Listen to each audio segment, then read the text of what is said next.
It's Grow TV, where we grow together and learn about God. Oh, hey friends. Welcome to Grow TV. I'm Steve, and I am actually in the middle of a little snack. Just some crackers, you know. I'll be back. You know what?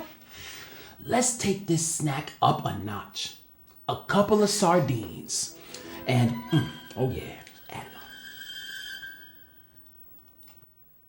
Oh, you know what? Crackers, sardine, and the fieriest hot sauce I've ever seen in the world. I'm about to have this snack. Let's do this! Whoa, that's bold. Huh? I'm not sure you know what bold is. This is just, a snack. Bro, I know bold when I see bold. That's bold. Let me tell you about bold. A person making a daring rescue of someone who's fallen through ice, now that's bold.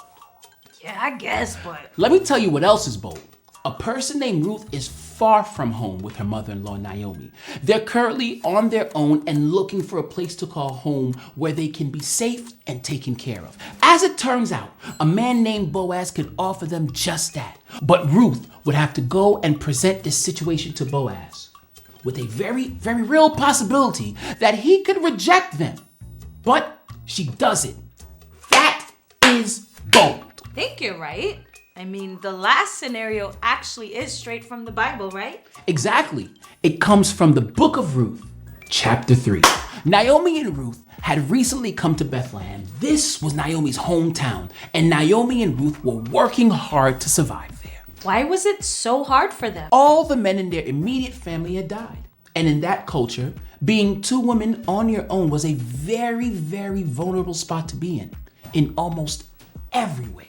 Naomi and Ruth, like other women at that time, were only promised to be taken care of when they were married or living with family. So what happens when all of your family is gone?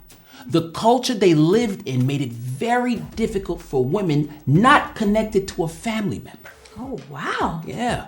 Ruth found work collecting leftover grain in the field that had belonged to a man named Boaz.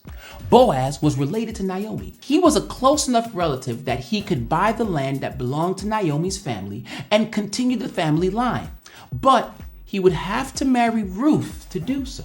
Naomi came up with a bold plan. Naomi told Ruth to get dressed in her best clothes.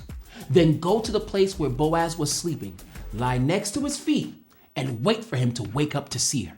That is a bold plan and kind of strange. Ruth said she would do it just as Naomi said. She is the boldest. When Boaz woke up in the middle of the night, he was probably surprised to see Ruth there. Ruth told Boaz that if he became her husband, he could help her and Naomi in a big way. You know what? Hold on a sec. I need a snack. This is too good. Please continue. Boaz thought Ruth was bold too, for asking him to help her. He said he would do everything he could to make it happen. In Ruth 3:11, Boaz says, "And now, my daughter, don't be afraid. I will do for you all you ask. All the people of my town know that you are a woman of noble character." Woohoo! That a boy, Boaz! Way to go, Ruth.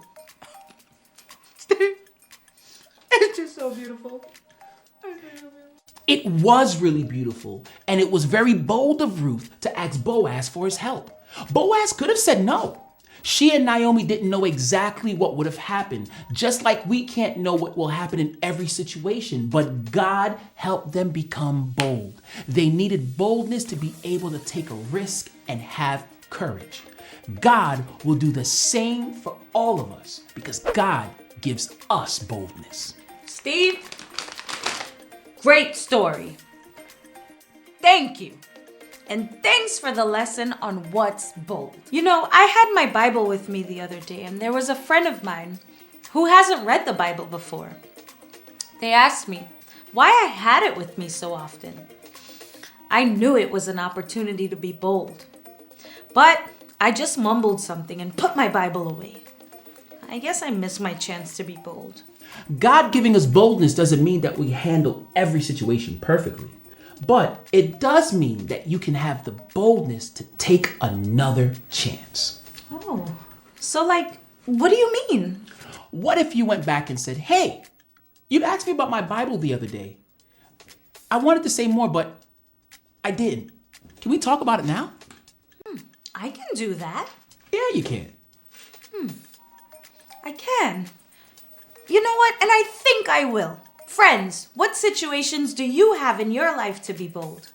Be on the lookout for opportunities God gives you to be bold. They will come.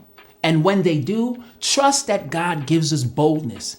It's been fun learning about boldness with you and learning about some Bible stuff. It's always good to learn and grow together. See you next time. Bye.